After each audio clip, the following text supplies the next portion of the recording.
Small cars are big business in Australia. How big? Well, they make up 1 in 4 new car sales. So we've assembled 5 of the best small hatches to see which one deserves your money. We've got the all-new Volkswagen Golf, Drive's Small Car of the Year, the Ford Focus, Holden's local hero, the Cruze, and the 2 top-selling cars in the land, the Mazda3 and Toyota Corolla.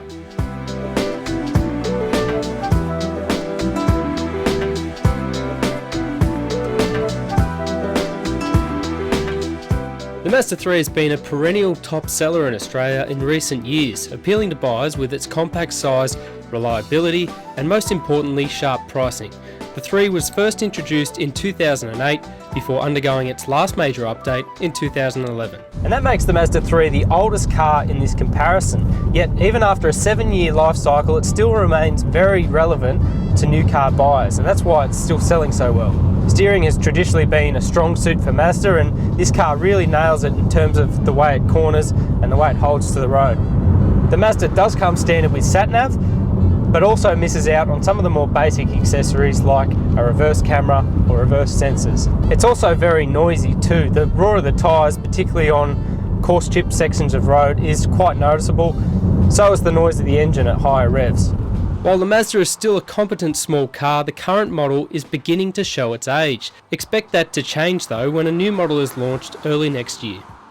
Holden is hopeful of creating its very own sales blitz with the freshly updated Cruze, released earlier this year. The latest model trumps its rivals with a massive 413-litre boot, a powerful 1.6-litre engine, and competitive pricing at $24,690 plus on roads. That makes the Cruze the cheapest car in this comparison. It's also among the roomiest, it's got the most power, and Holden have made vast improvements in terms of the way it drives. Sure, it's not as good as the Focus or the Golf, but it's up there.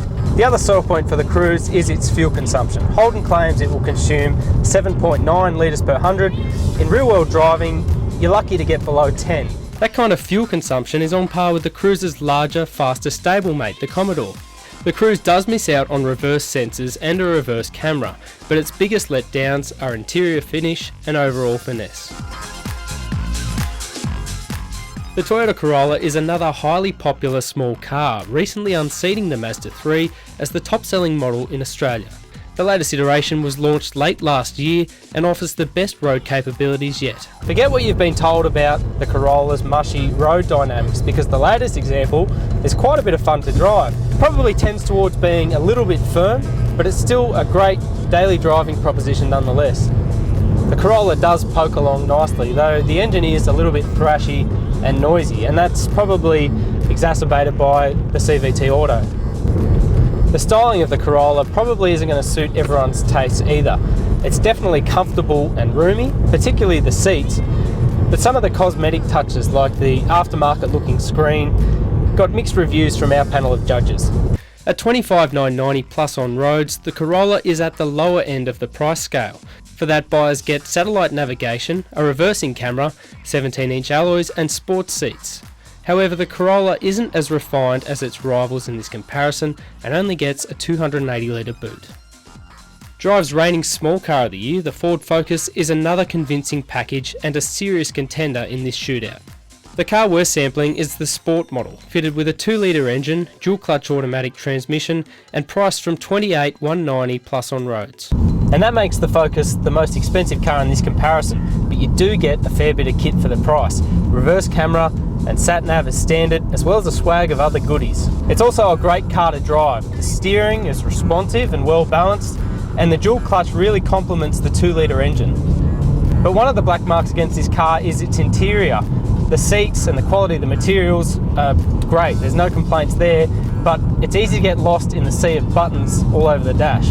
There are more than 50 knobs, buttons and switches to be precise, which does put the Focus at a disadvantage.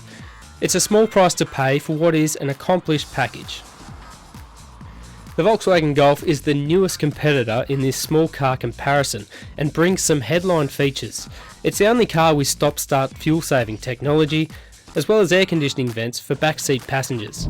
The attention to detail and the quality of the cabin in particular really is a class above the rest. Everything from the soft touch materials down to the quality of the dials, it really is something special. One of the things that really helps set this car apart is the way it drives. Volkswagen have almost struck up a perfect combination between comfort and performance.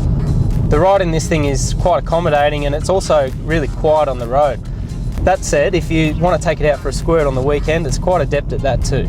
Volkswagen's 90 kilowatt engine is the least powerful here on paper, though its turbocharger helps make a punchy 200 newton meters of torque. The Golf undercuts its rivals with a fuel rating of 5.6 litres per 100 kilometres, though it is the only machine here to require premium petrol. Well, they say competition improves the breed, and that's clearly evident in this comparison. There's not a bad car among these five, though there are a couple of standouts. Accomplished dynamics and a comprehensive list of equipment help to position the Ford Focus ahead of most rivals, but it falls just short of first place this time around due to the high purchase price, fiddly interior and less capable fuel economy. Which leaves us with the Volkswagen Golf. It's fun to drive, fuel efficient and a class above in terms of its refinement. It really is a high-end package for a small car price.